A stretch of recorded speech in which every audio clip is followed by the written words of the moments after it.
Hello'. Hello', rakhi Barua নহয় জানো নামচাই? হয় হয় তুমি কালি গোঁসানী আৰু বগলা গোঁসানীৰ কিবা মেডিটেশ্যন কৰা। হয় আৰু গুৰুত্বপূৰ্ণ কথা হৈছে কি, এই যি মেডিটেশ্যন কৰা, এই মেডিটেশ্যনৰ যোগেদি মানুহে বহুত নভবা নিচিন্তা কিছুমান আশা পূৰণ হয়। আৰু এনেকুৱালৈকে শুনিবলৈ পাইছো কিছুমান ল'ৰা ছোৱালী নোহোৱা মানুহৰ ল'ৰা ছোৱালী হোৱালৈকে, তেওঁলোকৰ আশীৰ্বাদত ল'ৰা ছোৱালী হোৱালৈকে আমি খবৰ শুনিবলৈ পাইছো। আজি বৰ্তমান বিজ্ঞানৰ যুগত মা কালী গোঁসানী বা মা বগলা দেৱী গোঁসানী মেডিটেশ্যন কৰি এনেকুৱা এটা কাম কৰিব পাৰি, যিটো মোৰ মনত প্ৰশ্নবোধক চিন আহিলে, মই সেইকাৰণে জানিবলৈ ইচ্ছুক হৈ তোমালৈ ফোনটো কৰিলো। কোৱাচোন। এতিয়া কথাটো হ'ল এই কথা এই প্ৰচেছটোত বিজ্ঞানসন্মত বুলিও ক'ব লাগিব। আমাৰ যি পঞ্চতত্ত্ব আছে, পঞ্চতত্ত্বৰ লগত আমি মেডিটেশ্যনৰ জৰিয়তে আমি নিজক এটা ষ্টেবল পৰ্যায়লৈ নিব পাৰোঁ, য'ত আমি মানসিকভাৱে শাৰীৰিকভাৱে ষ্টেবল হ'ব পাৰোঁ। আৰু তেতিয়াই কি হয়, আমাৰ যিবিলাক শৰীৰত বিসংগতি থাকে, ধৰি লওক গা বেয়া হ'ল বা কিবা নিগেটিভিটিয়ে এফেক্ট কৰিলে, সেইবিলাক ঠিক হয়। আমাৰ শৰীৰটোত আমাৰ 7টা চক্ৰ থাকে। সেই 7টা চক্ৰ ইৰা আৰু পিংগলা বুলি দুডাল নাড়ীয়ে কভাৰ কৰি থাকে। আৰু য'ত ইৰা আৰু পিংগলা জইন হয়, তাক চান আৰু মুন বুলিও ধৰা হয়, বা হয় শিৱ বা শক্তি বুলিও ধৰা হয়। য'ত জইন হয় তাতে আমাৰ 7টা চক্ৰ হয়। প্ৰথমটো আমাৰ প্ৰাইভেট পাৰ্টত থাকে ৰুট চক্ৰ।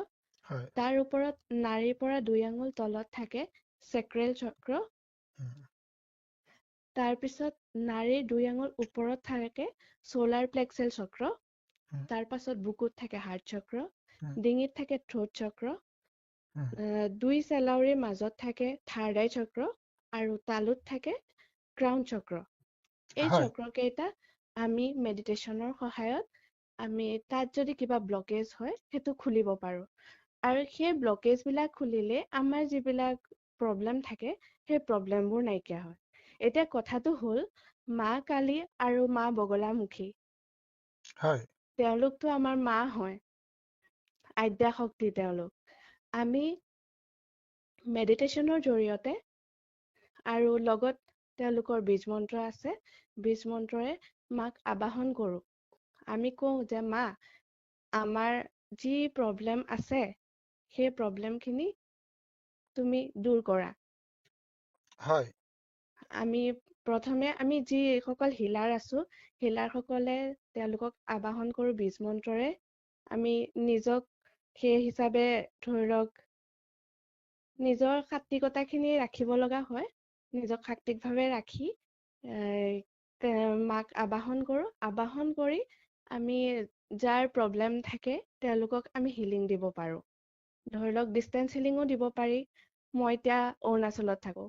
অৰুণাচলত থাকি ধৰি লওক অসমত থকা কোনোবা এজনকো আমি হিলিং দিব পাৰোঁ, বা উম। আমাৰ ওচৰলৈ আহিলেও আমি হিলিং দিব পাৰোঁ। আচ্ছা, কেনেধৰণে দিয়া হয় হিলিংটো? কেনেধৰণে দিয়া হয়? মোৰ কেইবাটাও প্ৰশ্ন সুধিবলগীয়া আছে। আচ্ছা, প্ৰথমতে মোক কোৱাচোন, হিলিং কেনেকে দিয়া হয়? হিলিং হ'ল এইটো এটা শক্তি। এইটো আপুনি নিজৰ পৰা আমি মাক আবাহন কৰোঁ, বা আমি যদি ৰেকিও কৰোঁ, হয় তেতিয়াহ'লে মহাজাগতিক শক্তিক আবাহন কৰোঁ। হয় আবাহন কৰি কওঁ যে আমি এটা মাধ্যম হয়। হয় আমি যেনেকে এজন ডক্তৰে মাধ্যম হৈ এজন পেচেণ্টক চাই, ডক্তৰজনকোতো ভগৱানৰ ৰূপতে মানে। হয় আচলতে যিখিনি কৰে ওপৰত থকাজনেই কৰে।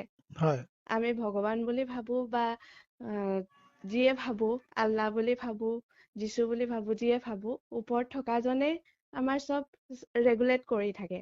উম, এতিয়া আমিও তেওঁলোকক এইটোৱে কওঁ যে আমি এটা মাধ্যম।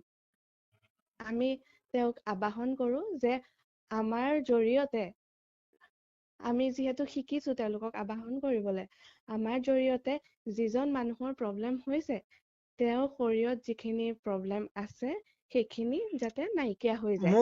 মোক প্ৰথমতে এটা কথা কোৱাচোন, বগলা গোঁসানী আৰু কালী গোঁসানী হয়। মোক অলপ বুজাই দিব লাগিব। এই গোঁসানী দুগৰাকী কেনেধৰণে ভাবি লোৱা হৈছে? তেওঁলোকৰ অস্তিত্বৰ বিষয়ে কি কবা? তেওঁলোকৰ অস্তিত্ব মানে এতিয়া অনুভৱ কৰি তেওঁলোকক কেনেকে ধৰণে আবাহন কৰা হয়? তেওঁলোক যে আছে বা তেওঁলোকক আবাহন কৰি যে আমি পাইছো হয় বা তেওঁলোকৰ লগত আমাৰ এটা নেটৱৰ্ক হৈছে, কথা বতৰা হ'ব, হয় মানে মানে মনস্তাত্ত্বিকভাৱে তেওঁলোকৰ লগত কথা বতৰা হ'ব। গতিকে কথাটো কি প্ৰমাণৰ ওপৰত ভিত্তি কৰি হ'ব পাৰে এইটো কথা? এইটো আচলতে এটা অনুভৱ। এতিয়া আপোনাক মই চকুৰে দেখিতো বুজাব নোৱাৰো। আমি যেতিয়া কালী গোসাঁনীৰ পূজা কৰো, এটা মূৰ্তি আনি পূজা কৰো হয় বা মা বগলা দেৱীৰ পূজা কৰিলে ঘৰত কৰা মই দেখা নাই। আমি যেতিয়া মন্দিৰলৈ যাওঁ, মন্দিৰত গৈ পূজা কৰো। কিন্তু আমি ঘৰৰ পৰা যেতিয়া তেওঁলোকক আৰাধনা কৰো, তেতিয়া আমাৰ মা যেনেকুৱা হয়, উম, তেনেকুৱা এগৰাকী মা বুলি ধৰিয়ে আমি তেওঁলোকক পূজা কৰো। বহুতে কয় যে তেওঁলোক মানে খঙাল হয়, হয় তেওঁলোকে দুষ্টক দমন কৰে বুলি কয়। কিন্তু মা যেনেকুৱা হলেও মা হয়, সন্তানক তেওঁলোকে সদায় ভালেই পায়। আমি যেতিয়া নিজৰ মনৰ পৰা তেওঁলোকক আবাহন কৰো, আমি নিজৰ মাক যেনেকে মাতো, তেনেকে যেতিয়া তেওঁলোকক বিচাৰো, তেওঁলোকো আমাৰ ওচৰত আহে মই আৰু সেই মই শক্তিটো ওচৰত অনুভৱ কৰিব পাৰি। মই এটা কথা সুধিছো যে যিহেতু এক দেও এক সেও একৰ বিনে নাই কেও, হয় ভগৱন্তৰ বাদে এই যে যিবিলাক আমি শক্তি, এই শক্তিবিলাকক পূজা কৰাৰ কথাটো কিমান দূৰ পক্ষপাতী তুমি? আমি যিহেতু সেইটো ঈশ্বৰক প্ৰাৰ্থনা কৰো, আমাৰ হয় এজন হয় ঈশ্বৰকে ভাবো, আমি এজনকেই ভাবে, হয় তেনেকুৱা ক্ষেত্ৰত এনেধৰণে দেৱ দেৱতাসকলক পূজা পাতলৰ ক্ষেত্ৰত তোমাৰ মতামত? সেইটো প্ৰত্যেকৰ নিজৰ কথা। ধৰি উম, লওক, আজি অসমতে হওক, ভাৰতবৰ্ষতে হওক, সকলো ঠাইতে ভিন্ন মানুহে ভিন্ন ৰূপত পূজা কৰিছে। উম, তেওঁলোকে কেনেকে নিজৰ ইষ্টদেৱক বিচাৰে, কেনেকে ইষ্টদেৱক পায়, উম, সেইটো প্ৰত্যেকজন মানুহৰ এটা নিজৰ ব্যক্তিগত কথা। তাত মই বিশেষ মাত মাতিবলৈ নাযাওঁ। হয়।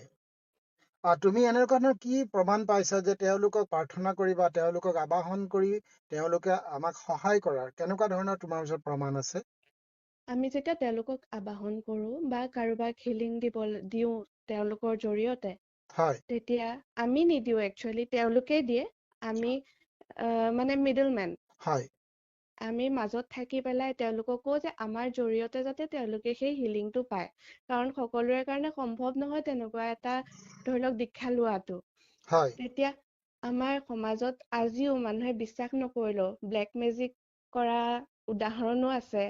হয় বা কিছুমান নিগেটিভিটি মানুহৰ মাজত থাকে। নিগেটিভিটি মানে মই ব্লেক মেজিক এতিয়া ক'ব খোজা নাই। হয় ধৰি লওক, আমাৰ মনত যি লোভ, মোহ, দুখ, কোনোবাই আমাক বেয়াকে কৈ দিলে, আমাৰ মনত দুখ থাকিলে, আমাৰ ঘৰত কাৰোবাৰ মৃত্যু হ'ল, কোনোবা খুব আপোনজন ঢুকাইছে, আমাৰ বুকুখন হেঁচা মাৰি ধৰে, আমি সেই দুখটো পাহৰিব নোৱাৰো, হয় আমাৰ টোপনি নহা হয়। কাৰোবাৰ সন্তান নাই, উম, ধৰি লওক, সেইটো দুখ বেলেগ। কোনোবা ল'ৰা ছোৱালীয়ে পঢ়িবলৈ ইচ্ছা কৰে, কিন্তু পঢ়া টেবুলত বহি থাকিব নোৱাৰে। কোনোবাই পঢ়ি থাকিলেও তেওঁলোকৰ মনত নাথাকে। সেই সকলো সেইবিলাক এটা এটা বিকাৰো হ'ব পাৰে বা নিগেটিভিটিও হ'ব পাৰে, যিয়ে কয় হয় আপুনি। হয় সেই বস্তুবোৰ লাহে লাহে আমাৰ শৰীৰৰ পৰা হিল কৰি দিয়ে। আমাৰ সেই যিটো আপোনাৰ ইৰা পিংগলা নাড়ীকেইডাল, উম, সেই নাড়ীৰ মানে যিখিনি তাত যদি ব্লকেজ থাকে, সেই ব্লকেজটো ব্লক থাকিলে জানো আমাৰ ব্লাড চাৰ্কুলেশ্যন হ'ব পাৰে? তেনেকে আমাৰ যদি সেই নাড়ীকেইডালত ব্লক থাকে, তেতিয়াহ'লে আমাৰ জানো শক্তি সঞ্চালন হ'ব? উম, শক্তি সঞ্চালন যদি নহয়, তেতিয়াহ'লে আমি কেনেকে প্ৰপাৰকে কাম কৰিম বা আমি কৰা কামখিনিৰ ৰিজাল্ট কেনেকে পাম? আৰু তাতকে ডাঙৰ কথা, আমাৰ যিটো ৰুট চক্ৰ আছে, উম, ৰুট চক্ৰত যদি ব্লকেজ থাকে, তেতিয়াহ'লে আমাৰ ফাইনেন্সিয়েল গ্ৰথ নহয়। কিছুমান মানুহে বহুত কষ্ট কৰে, কিন্তু হাতলে পইচা নাহে বা উম, পইচা আহিলেও খৰচ হৈ যায়। উম, সেইবিলাকৰ কাৰণেও এই হিলিংটো ল'ব পাৰে। বা কোনোবা ল'ৰা ছোৱালী পঢ়াত মন বহা নাই, পঢ়িলে মনত নৰয়, তেনেকুৱাতো পাৰে এই হিলিংটো ল'ব। আচ্ছা, মানে মই এতিয়া কথা এটা সুধিছো, হিলিংটো যে হয় তুমি দিবা, তেতিয়া ধৰা হ'ল মই তোমাৰ হিলিংটো বিচাৰিছো, হয় তুমি তুমি মেডিটেশ্যন কৰিবা, ফলটো মোৰ গালে কেনেকে আহিব? আমি এতিয়া কথাটো হ'ল, প্ৰথম যদি আপুনি মোৰ ঘৰৰ ওচৰত থাকে বা আহিব পৰাত থাকে, তেতিয়াহ'লে মই আপোনাক মাতিম হুম যে আপুনি মোক আধা ঘন্টা এটা সময় দিয়ক। এই হিলিংটো আধা ঘন্টাৰ ভিতৰতে হৈ যায়। হুম কিন্তু এদিনত নহয়, মিনিমাম 11 দিন ল'ব লাগে। হুম আৰু তাতকে বেছি যদি আপুনি 21 দিন ল'ব খোজে হুম বা 51 দিন ল'ব খোজে, সেইটো আপোনাৰ কথা। হুম আৰু যদি আপুনি আহিব নোৱাৰে, তেতিয়াহ'লে ক'ম যে আপোনাৰ এখন ফটো পঠাই দিয়ক। যিহেতু আজিকালি হোৱাটছআপৰ যুগ, উম, হোৱাটছএপত এখন ফুল ফটো পঠাই দিব পাৰি, ৰিচেণ্ট ফটো। উম, সেই ফটোখন আমি লগত লৈ যেতিয়া আমি মাক আবাহন কৰোঁ, উম, আবাহন কৰি মাক ক'ম যে যিয়ে হওক, এতিয়া আপুনি ধৰি লওক যে এই মানুহজনৰ আমি সুধিম যে আপোনাৰ প্ৰব্লেমটো কি হৈছে, কাৰণ আপুনিতো কিবা এটা প্ৰব্লেম লৈ মোৰ ওচৰলৈ আহিব। উম, এনেইতো আপুনি ধৰি লওক কোনোবাই হিলিং ল'বলৈ বা কিবা এটা কৰিবলৈ মানুহ বিচাৰি নুফুৰে। উম, মানুহৰ যেতিয়া কিবা এটা প্ৰব্লেম থাকে তেতিয়া বিচাৰে উম, যে আপোনাৰ প্ৰব্লেমটো কি হৈছে। সেই প্ৰব্লেমটো লৈ আমি দেৱীক ক'ম যে মা, এই মানুহজনৰ এই প্ৰব্লেমটো, ধন্যবাদ। গতিকে হয়। তুমি মানে মই তুমি বুলিয়ে কৈছো দেই, মই উম, মাক মানে নিজৰ মাৰ নিচিনাকে তুমি বুলি কওঁ, হয়। যে তুমি তেওঁৰ যিমানবোৰ দুখ কষ্ট আছে বা যিখিনি প্ৰব্লেম আছে সেই গোটেইখিনি নাইকিয়া কৰি দিয়া, পঞ্চতত্বত বিলীন কৰি দিয়া। হয়, এতিয়া এটা কথা, তোমাক যদি এতিয়া সামাজিক মাধ্যমত এইটো প্ৰচাৰ কৰাৰ লগে লগে ইয়াত বিভিন্ন ধৰণৰ নেতিবাচক কমেণ্ট আহিব, হয় কিন্তু মই তাৰ ভিতৰতে এটা কথা কওঁ, যদি কোনো লোকে কয় যে এইটো অন্ধবিশ্বাস বিয়পোৱাৰ এই বিজ্ঞান আৰু প্ৰযুক্তিবিদ্যাৰ দিনত এইটো হয় এটা অন্ধবিশ্বাস বিয়পোৱাৰ এটা মাধ্যম বুলি যদি কোনোবাই তোমাক কয়, তেতিয়া তুমি কি উত্তৰ দিবা? আদ্যাশক্তিৰ যিটো শক্তি তাক কোনেও নুই কৰিব নোৱাৰে। অতীতৰ পৰা আমাৰ অসমতো কামাখ্যা মন্দিৰে তাৰ প্ৰথম চিন। হয়। মা কামাখ্যা থকা এই ভূমিখনত আদ্যাশক্তিৰ শক্তি সকলোৱে মানি ল'ব, মই ভাবো। আৰু যদি কোনোবাই নামানে, সেইটো কাকো জোৰ কৰা কথা নহয়, কাৰণ এইটো অনুভৱৰ কথা। কোনোবাই যদি অনুভৱ কৰি ভাবে যে মই হয় অস্তিত্ব আছে, আৰু যি হিলিং ল'ব 100% চিয়ৰ যে তেওঁ প্ৰমাণ পাব।